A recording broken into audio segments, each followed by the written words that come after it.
Fuck. Left my vape in there. Yeah, we're going back for it.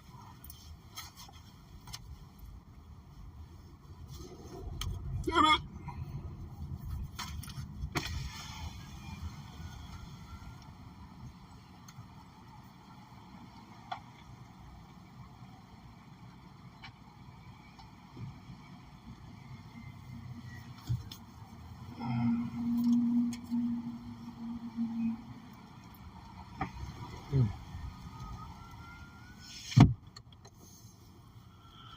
I gotta run back in. Left my fucking vape sitting on my desk. The fuck? Sure, I grabbed it. Nope. Yo, Dirty, what's up?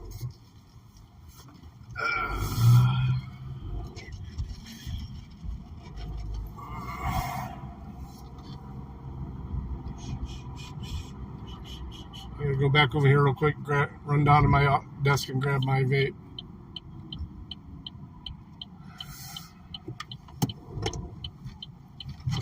Because they're going too fast. They can slow down for me. AI. I'll be right back.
Alright, let's do this.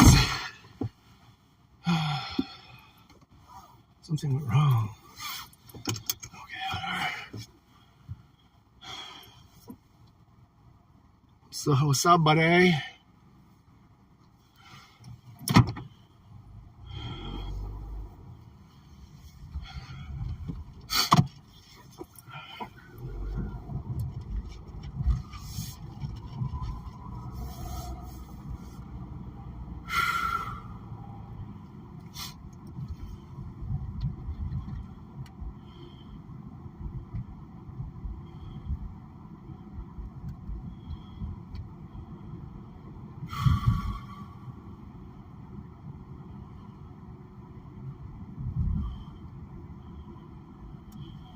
Oh, fucking traffic, man. Okay, let's try this.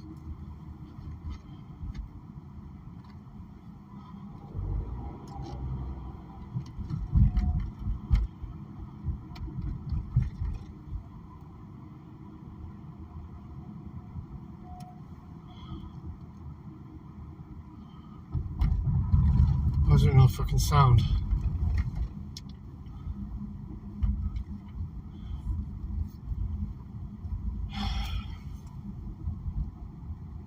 Yeah, heading to dinner first, but yeah, then second shift. Well, I don't have any fucking sound.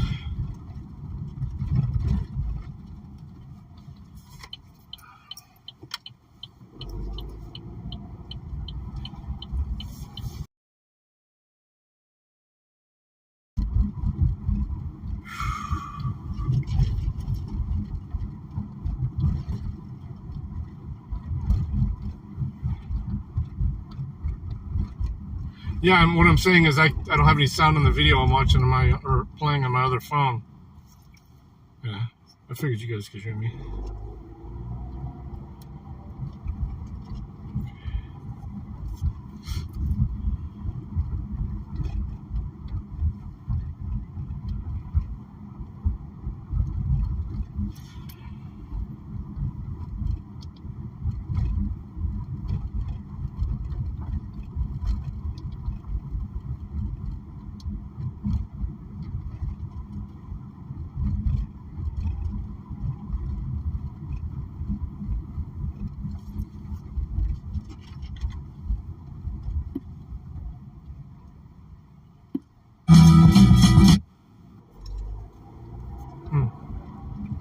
disappeared.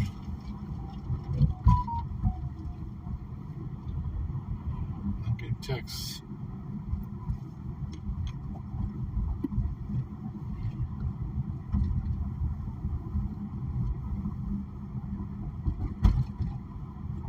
Quick, but we'll also look at the subpoena that went over to Trump, and it should be fun. So we'll see what that looks like.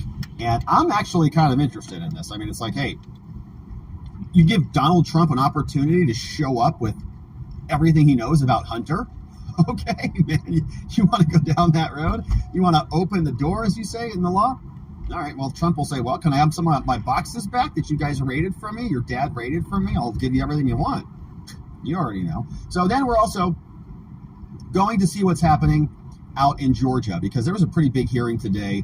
Of course, we were talking earlier in the week about the leaked videos, Fannie's leaky office, and there was Jenna Ellis and Sidney Powell who had their plea deal proffers published, and we know who published it now. In fact, it was this defense attorney. His name is Jonathan Miller, and he kind of like begrudgingly made the admission in court today. He said, it was me, but I did it because I should do it, because what's happening in Georgia is a total scam. And so we're going to go through it today. We'll listen to what he said. It kind of was kind of like a tense moment in court. You're like, uh-oh, how's this judge going to react? Because we didn't know if Judge McAfee was going to think this was like, a big no-no. How dare you leak this discovery stuff? Even though there was no protective order, even though there was no real reason why he couldn't share it, it was curious to see how the judge reacted. And so, of course, we'll save that. This is what the hearing looked like.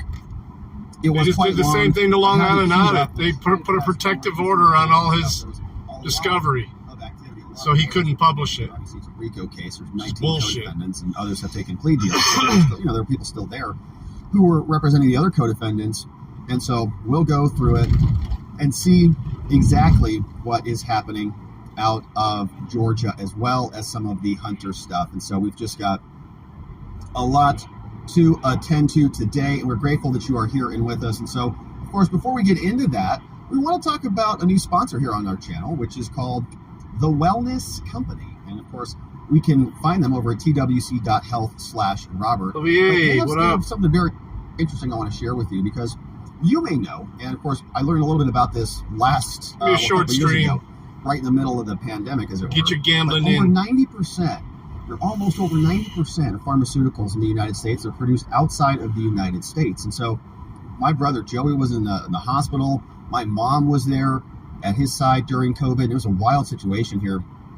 I was literally calling different doctors and different pharmacies to try to track down some stuff to bring to my mother while she was in the hospital. And it was a wild, wild scene. I don't want to go back there at all. But the point is, what happens when the next crisis strikes? What happens when this happens again? If it does, countries clamp down on exports, everybody starts stockpiling things, and the prices on drugs rise. Pharmaceutical shelves in America are empty. People are scrambling, and that's where the Wellness Company's medical emergency kit can help. Now, this kit that you can get at this address here, it holds 8 life-saving medications that every American should have on hand. Ivermectin, antibiotics, antivirals, antiparasitics. Yep. This kit contains medication that you need, like amoxicillin, ivermectin, a Z-Pak. It's got a 22-page guidebook with complete instructions on safe usage, and it covers everything from tick bites to COVID, extreme bioterror events.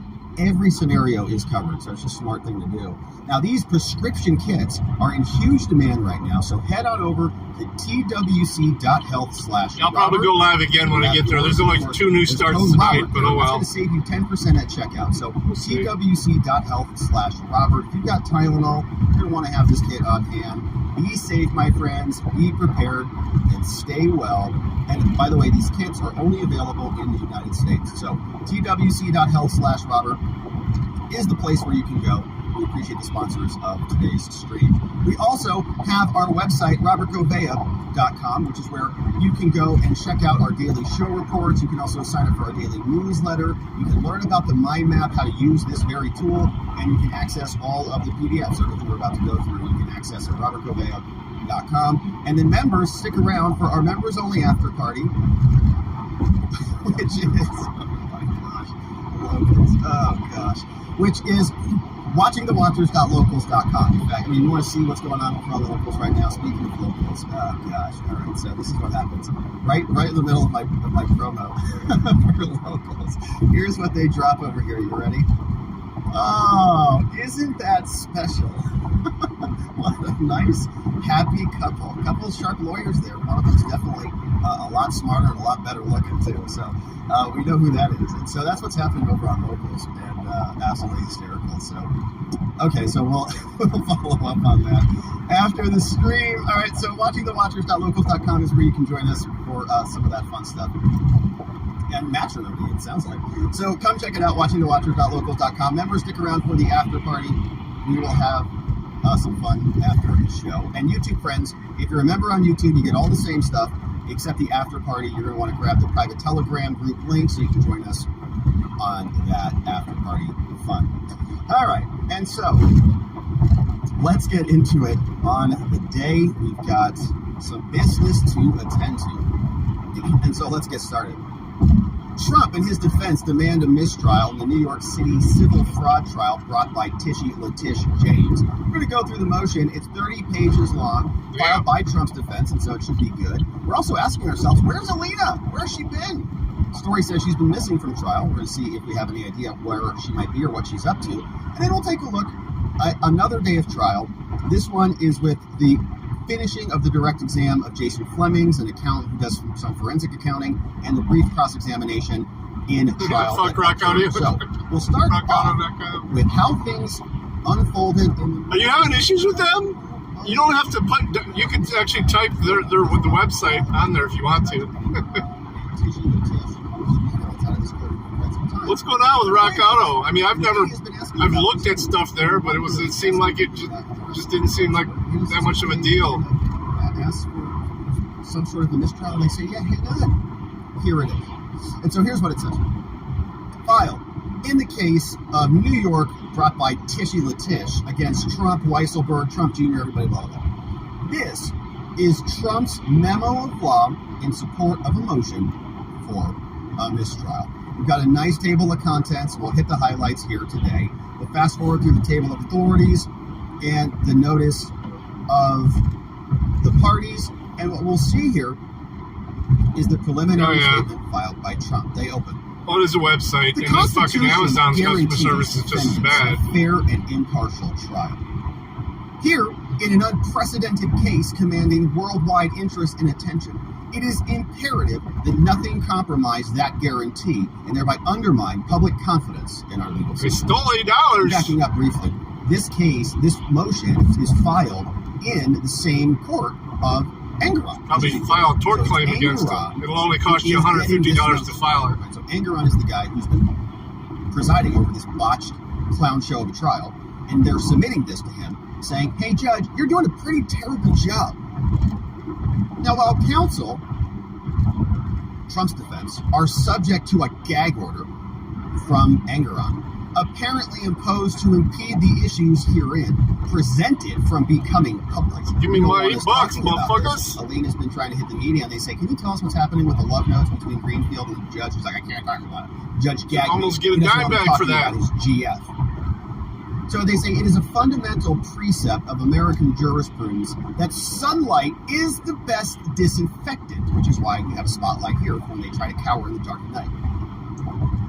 Indeed, the assumption that respect for the judiciary can be won by shielding judges from published criticism wrongly appraises the character of the American public opinion, and an enforced silence, however limited, solely in the name of preserving the dignity of the bench would probably engender resentment. Yeah, it does. Suspicion and contempt, much more than it would enhance respect. Supreme Court said that in 1941. Pretty smart line there. Yeah, the judge is saying, you're gagged because you can't talk about my Greenfield, my GF, in my courtroom. You can't criticize how we're handling this. And gag, right? And they say that gag is harmful to their case, and it's going to jeopardize and undermine the legitimacy of the institution. But when they gag you, every one of us turns around and just says, oh, that's perfect, right? Typical. It's exactly what tyrants do. They try to stop you from seeing their tyranny. And we take it and amplify it and magnify it, right? This is also something called the Streisand effect. when you try on the internet to silence something, everybody goes, oh, that's curious. Why are you trying to hide that from us? We don't like you hiding things from us, so how about we re-X that into oblivion? And that's what ends up happening. So the same thing here, except now this involves politics. And of course, the gag is partisan and corrupt. And so we now have questions about why they're trying to interfere with an election in addition to prosecuting, and in this case, stripping one of their political opponents of $250 million and wrecking his businesses. So while the court has restricted public criticism of itself on the issues herein presented in a series of unconstitutional gag orders, and I know a lot of gagging going on in the Trump cases, but this is New York City, not Chutkan, which is currently on appeal. But to be clear, Chutkan's gag order and this gag order, they feed off one another, right? They say, see, Trump's doing it in that court, so we got to do it here. And then they, vice versa, they flip it around. In this case, these gag orders were entered sua sponte, which means on the initiative of the court. They just decided to do it on their own. The Supreme Court instructs our Supreme Court that the operations of the courts and the judicial conducts of judges are matters of utmost public concerns. So if you are sending love notes to your GF in court, Judge Engoron, we should be able to talk about that, as should the judges. Now they say, moreover, Judge Engoron, there can be no doubt of the public perception of bias in this case. Even commentators who are politically opposed to President Trump have noted the biased nature of buy a membership and the astonishing departures from the ordinary. Buy one of the ACR memberships, and so, for example, Andrew McCarthy, we got you, buddy. He wrote about it at the National Review. He said the case against the former president lacks victims, and he calls her Tish too. My man. So he says, so Tish James, because that's her Twitter handle, man. It's not just me. That's what she went by. So Tish James and Arthur Engoron. Now, at some point, I think McCarthy will join us, and he'll insert the Areola moniker here, his middle name, Areola. So Arthur Ari Engoron is how we'll call him here, are inventing some. Engoron, Areola, keeps cutting Trump and his lawyers off by insisting that he has already decided Trump A, committed fraud, be short stream, and B, overvalued his assets. Just made that decision. And C, cannot be insulated by the disclaimer that is in the documents. I didn't get a chance to do it from the desktop there. I was buried as soon as I got there. Probably same thing tomorrow. And I do actually have to go do an interview up here Friday too, and then go all the way out to Green Springs and do some work. So it'll be fun days. Fun days.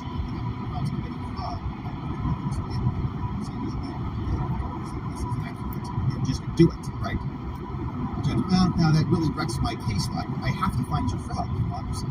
So the appearance of bias Cookie supper threatens both Trump's rights and the integrity of the judiciary as an institution. I mean, I'm going to Toledo Walleye hockey game on Friday with the wife, though. That's going to be our date night. Done to the DOJ and to the concept of the law with these multiple different prosecutions, I think is probably irreparable, to be honest with you. And it's a sad thing to say to the nest. No, 4 different criminal prosecutions, plus what they've been able to do in New York with the civil prosecutions with E. Jean Carroll, Miss Bergdorf, and then the other Dox Dre civil fraud case that we're talking about here. It is wrecking, I think, the public's perception of the judiciary. Then you add in January 6th, then you add in the FBI and all of the weaponized domestic. Well, we have it for supper. Investigating, plus all the censorship. I don't even know what I'm having yet. Them doing the damage. It's not Trump and his Truth Social account, all right? So they and their gag orders can multiply and amplify all the criticisms. So as developed herein, Trump's defense says, in this case, the evidence of apparent and actual bias is intangible and it's overwhelming. Such evidence, coupled with an unprecedented departure from standard judicial procedure, has tainted these proceedings, and a mistrial is warranted. We got the GF coming up. Specifically, they say the court's own conduct, Judge Engoron, coupled with the principal law clerk, the GF, Allison Greenfield, which is why we call her the judge's GF, her unprecedented role in the trial and the extensive public partisan activities would cause even a casual observer to question the court's partiality. Thus, only a grant of mistrial can salvage what is left of the rule of law. Yeah, maybe. I'm not sure. I think, it's pretty much damaged. Now, they say on argument... That sounds delicious. For a directed verdict, they give us an example.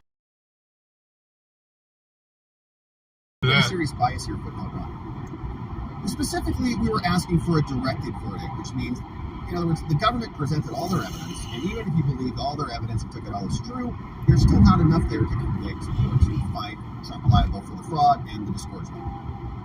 So they made the motion for a directed verdict. Judge, we can't move, okay? They presented it. Specifically, they were making the argument about what weight should be accorded to Trump's testimony. And the court asked the following question. The court said, Engoron says, can I bring up something not in the record, but a matter of public knowledge? Says Engoron, I guess. I think the perfect call with Zelensky about the military aid, there might have been code rather than straightforward talk. What? The court asked the following question.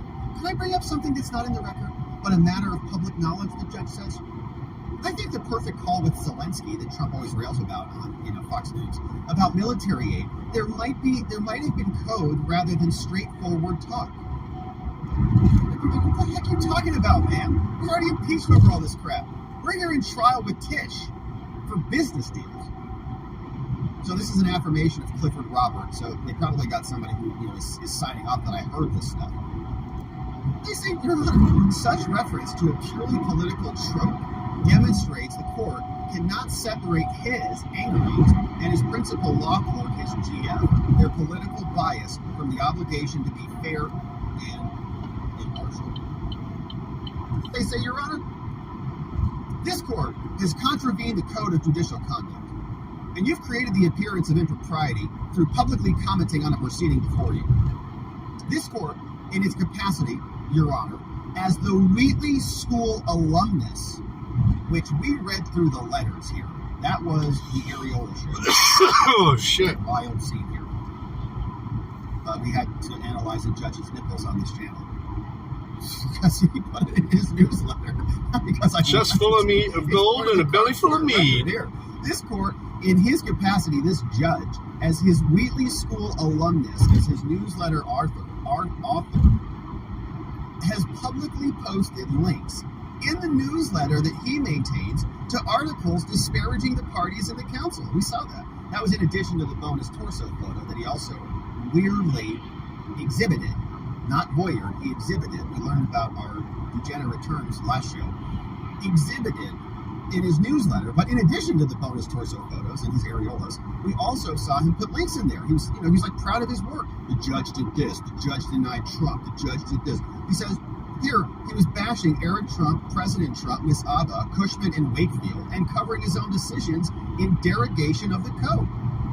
The code says, a judge shall not make any public comment about a pending or impending proceeding in any court within the United States or its territories. The judge is shoving it in his newsletters next to his nipple photos. Here, look at this. Ah! Like, no. In an October 2nd, 2020 newsletter, which we covered here, and that's a wild show, you should go check that one out for sure. This court included links to articles about Eric Trump being compelled to testify in a subsection called Art Engoron, Articles About Decisions. Right, we covered that here. In December 28th, another newsletter, the court also linked articles to the judge's decision about the Trump Organization. He linked to Bloomberg, WAPO, CNN. In February, this court also included links to articles that he characterized as a humorous, irreverent take. And he just, no, I'm just having fun with this. In November 2021, the newsletter, the court entitled 1967 Man in the News, that's again from Washington Post, from CNN, and from Bloomberg about his order in the special proceeding that compelled Trump to turn over the documents. It's like his Facebook account, right? He was like, look what I'm doing. I'm compelling Trump to do this. Look at my chest. In March 14th newsletter, 2022, so we just keep coming closer, the court likewise in the graduate news section posted links to the New York Times, Washington Post, and Politico regarding his decision in the special proceeding to order the defendant to testify. I'm going to order Trump. Look what I'm doing.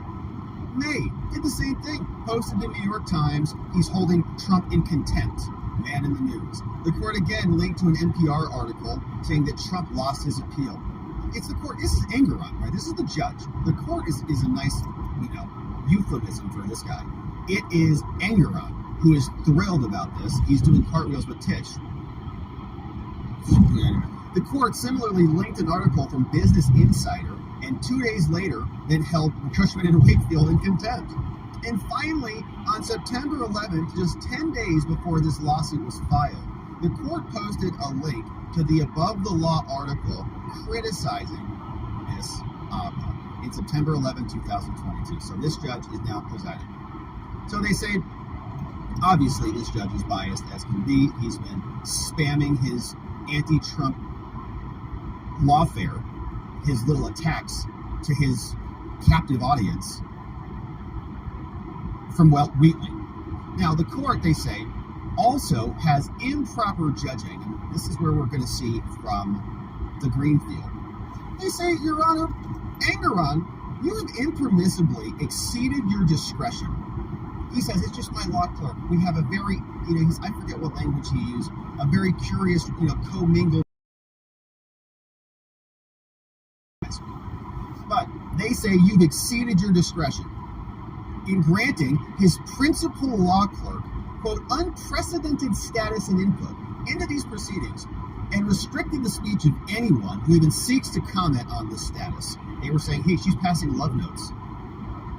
And that's inappropriate. They say, don't you talk about my love notes. She wants to massage my neck. She can massage my neck. And I don't want you talking about it. Now, input or any perceived partisan bias, not allowed to talk about it. This court has, during the special proceeding, all pretrial proceedings, and since this trial began, allowed his principal law clerk to preside on the bench with him to his right-hand side. Literally sitting up there next to him.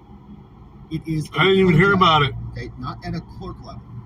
6 a.m. today. And is depicted below in photographs published by Getty Images and the Associated Bemidji, Press. Literally like Bemidji, Minnesota. She might be playing foot. Look how close they are. I was only joking about the love notes, but it might be. You could do a little old, hand on the knee maneuver or something like that. Now, I don't want to get carried away with this, but they are awfully close. Now, you never see this in actual practice. Like, they have their laptops together. This is the court actual the court computer that's built there. She's got her laptop here with all the notes, and she's within touching distance of this judge. Wild. And they're just communicating. They are co-presiding over this case. And that is very, very strange. Okay, so they're calling that out pretty aggressively here. And they say, here's another photo. There they are. The judge and his Greenfield. Oh, man, she does not look happy, probably looking at Trump right there. We're going to learn more about her, no doubt about it. When you watch the different court proceedings, do you see the judge? Like, is this, let me ask you this. Is this a court of appeals, for example? Like, think about that. The Supreme Court, do they all sit on the level, right? They all sit on the level. This is by design, by the way. Like, the judge is above everybody else for a reason. Right? They don't put the judge below everybody else. That's why the judge is up there. And the clerks are down. The witness is down. Everybody else is down. And the public is behind the bar. So all of this is by design, right? This is elevating this judge. She's not a court of appeals, a co-judge, another judge on the bench. No, not at all. How do we know that she is not acting as the judge? That's the point. This is Arthur Engoron. This is Allison Greenfield, sits alongside him, right up there on the bench. Now they say, as these photographs reflect Engoron, weirdo, the principal law clerk is given unprecedented and inappropriate Traffic. The court, before the court, they say, traffic issues. The court either pauses throw a shower here on the bench or receives from her. Only got about another mile before you get off the freeway, though. As soon as we get over the river, usually it clears up quite a bit. Fucking gnat flying around in here is driving me nuts. The appearance of quote co-judging is manifest, and the public and litigants may conclude fairly that an unelected staff member has, as is evident from the above images, a literal direct role in presiding over the trial. This creates the appearance of impropriety. Look at this guy. Contrary to the letter and the spirit of the rules of the judicial There kingdom. ain't no lane there, homie. A judge shall avoid impropriety and the appearance of impropriety in all of the judge's activities, which would include love notes with your Greenfield. Only a judge, not an unelected staff member, may exercise judicial authority under the New York Constitution. It's unauthorized practice of judging, right? And the people of New York declined to elect the principal law clerk when she ran for office. Oh, she's a wannabe judge.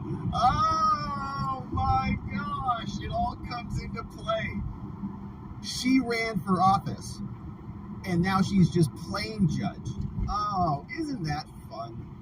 Now you know the personality. Now you know this person. Oh, great. You didn't. I'm his principal law clerk, though. Yeah, but you're not a judge. But I'm his principal law clerk. Oh, okay, Allison, relax. So she, therefore, has no constitutional authority to act as a co-judge. And the impropriety of her participation is further magnified by the fact that she violated really? A separate canon of ethics. Pass it on the shoulder. Partisan political contribution. Good for him. He'll make it home 10 seconds.